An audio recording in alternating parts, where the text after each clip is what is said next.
I looked up some candidates to be cut at the deadline. I mean, at the cut deadline. Then obviously someone you can also probably still acquire at the trade deadline. This is from Bleacher Report, though, so take it with a grain of salt. It says 8 notable players who could be cut or traded immediately after 2000. Oh, this is after the draft. Why'd you say that? What? Never mind. Immediately? Yeah. Immediately?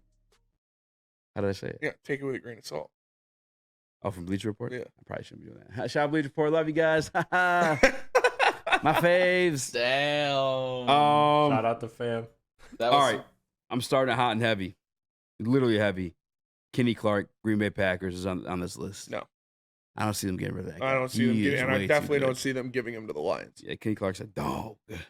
I don't see the Lions going after an interior defensive line. Would it be a trade? But if he's out there as a cut, I think you make the call. I don't see why you wouldn't. Who? What? Kenny Clark? Yeah. They're not cutting him. I mean, if the salary cap comes to it, if they got to re-sign Jordan Love. Ooh, Jordan Love. Yeah, Yeah, but money they're not coming going up. to do it The this year. Messiah. Okay, moving on then. You guys that don't Didn't want to Jordan bet on Love that just one. get a contract? No. Well, No, did, he yeah. hasn't got one yet. We did get a little re-up, but Yeah. no, you're right. All right. I'll get this one out of the way because I know it's already been out there before. I know my guy, Shad Dos Dion, he's probably been putting it in the ether more than anyone else. And I can actually see it happening. Before, I used to be super dismissive of this one. T. Higgins. You look at the positions we need. Wide receivers is amongst the top 3. Possibly even the top 2. I saw Michael Lucci's, that's my guy, from the Royal Roundup in the chat, said Brad ain't traded for him, just pay him X amount of dollars. Listen, it's a do or die window. I don't think if that move is made, he's necessarily re-signed. More so just an acquisition to help you win the Super Bowl. Yes. Oh, it's interesting. I don't see it as one you acquired and then just to re-sign him up because we don't got the money to do that. We got to re-up Hutchinson. I can see it happen in terms of you try and win some games. I would love that. I would love that. T. Higgins is a dog, and he would fit exactly what you need in your receiving core. Big body, possession guy, makes a lot of catches. Yeah, I don't know what the realistic, plausibility of this happening, I'm with you. but I would love it if it did happen. I'm not saying it's out of the realm of possibilities. Yeah, Again, like Chris said, because you would get a a lot compensatory pick from him too. if you lost. Yeah, if you walked. Yeah, Yeah. because he would sign big money somewhere. Yep. With that being said about T. Higgins, this is one where if you are going to do it, let's make it happen soon. Because we've seen with Jared Goff, he needs to be comfortable with you as his wide receiver, where you're going to be at every point in time. We saw DPJ really struggle last year when it came to him and Goff. We saw J-Mo struggle in the same ways because they weren't able to build that rapport before. If we are going to go out and get T. Higgins, we got to go out and get him soon so he has a full training camp, obviously OTAs and whatnot. I would love that, though. It would make this team from maybe the 3rd, 4th, or 5th tier contender to Number 1. To number 1. I'm with you. And by the way, Nick, a phenomenal point to bring up. DPJ, obviously, you give him a grain of salt because he came in halfway through the season. J-Mo's taking a while for him to get the report Goff. It takes guys to listen. We've talked to Herman more about this. It's not any you're a Goff hater. No, we talked to all pro wide receivers about this. We happen to work with another former all pro wide receiver named Brandon Edwards. It takes some time to get in tune with the way a quarterback delivers the football. It just does. But ultimately, at the end of the day, it's your job to catch it. You just have to figure out what it is to do that. That's a phenomenal point by you, Nick, that you probably would want to do this one earlier than later. I agree. Yeah. All right. Here's another one that I could see truly happening. And he's also, I know he went to Wayne. I don't know if he's actually Come on, hit me from with a Detroit. name, easy. Hit me with somebody, get me excited. Matthew Judon. Oh, yeah. Former sack leader at one point, I believe, in the NFL. I Fuck want it. yeah. I want it. At least he's I always want it. amongst the top. I would love that. I would love that move. We talked about the fits every time. We talk about a fit with Hutch, who we like to see opposite of Hutch. Yep. Matthew Judon fits that perfectly. He is an animal of a human being. He obviously did it in Baltimore. He did it in New England when he went over there. That would be I would love for that to happen. I think that would be a great fit on this defensive line. I think he's a guy that Terrell Williams would love to get his hands on and to put in that fucking rotation. Matthew Judon is like the evolved form of James Houston.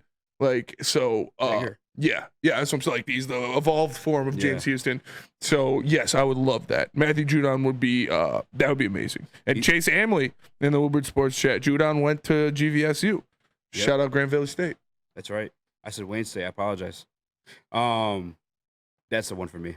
Honestly, Matthew Judon, like that's the number one for me. Yes. I look at him the same way.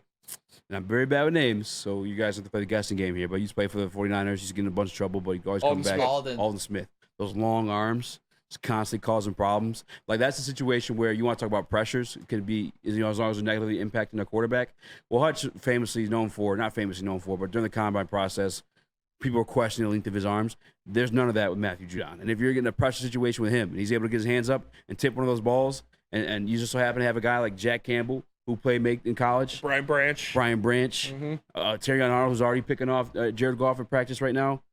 Give me Matthew Judon all day. That's also an organization that's probably looking to acquire more assets in terms of like draft capital than holding on to guys they're already paying right now, because you're paying them a fuck ton of money for nothing until you get this franchise off its back foot. Chris? Yeah, I like that, but the only thing I'm thinking about is, like, when it comes to edge rusher, I'm approaching it a little bit differently than wide receiver, because I agree with Nick's point. Nick's point is that, wide receiver needs time to build chemistry. You want to make that move sooner rather than later. But if you're going for an edge, I think now the likelihood of somebody being available that's better than Matthew Judon is slim, so I'm not saying don't jump on it. But that's a move you can make at a deadline. Because you're just getting somebody to, hey, go get the damn quarterback. Just get an extra dog in this room. That's really what you're doing. I don't care when they get him. Get him.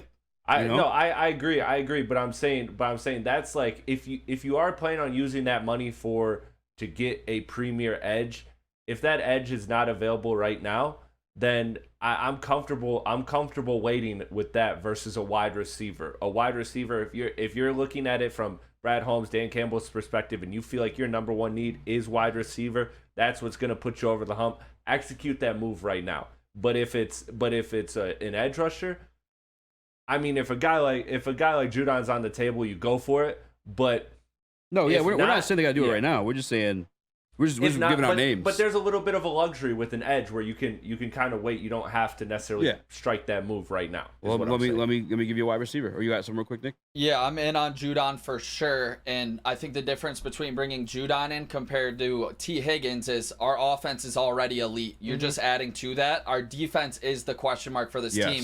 And if they can get up to a top 15, top 10 defense, like, we are 100% contenders. So Judon makes this difference. He would be a difference maker on this defense, and T. Higgins would be a difference maker as well, but I think our offense is already elite, so that's why I think I would prefer Judon as well it comes to adding a difference maker to this defense. That's why I said he would be my clear-cut number one guy to go acquire. Agreed. I think the Patriots is a situation to get rid of him. I'll give you a wide receiver before we go to break here. Darius Slayton. That's a cut candidate. He might not make it out of Giants camp. I wouldn't mind that at all. He's another big guy, outside guy. Had some good production for the Giants, as much as you can in that offense, and with Daniel Jones as your quarterback. Mm-hmm. Yeah, that would be a cheap option, a cut candidate guy. I wouldn't mind Darius Slayton. And real quick, I just want to mention a comment that I saw earlier. Doesn't get my loins girded like Judon does, but I forgot who said it even. But that's real quick, one more time on the Judon stuff, though. Like, even the piece you acquired to be opposite of Hutch this year, there's question marks on when it comes to, like, Marcus Davenport. Mm-hmm. Like, he is – I borderline didn't like the signing just because of – can't stay healthy. Yeah, his inavailability. It's been awful. Yeah. However, if that being a question mark, that makes more sense for Judon.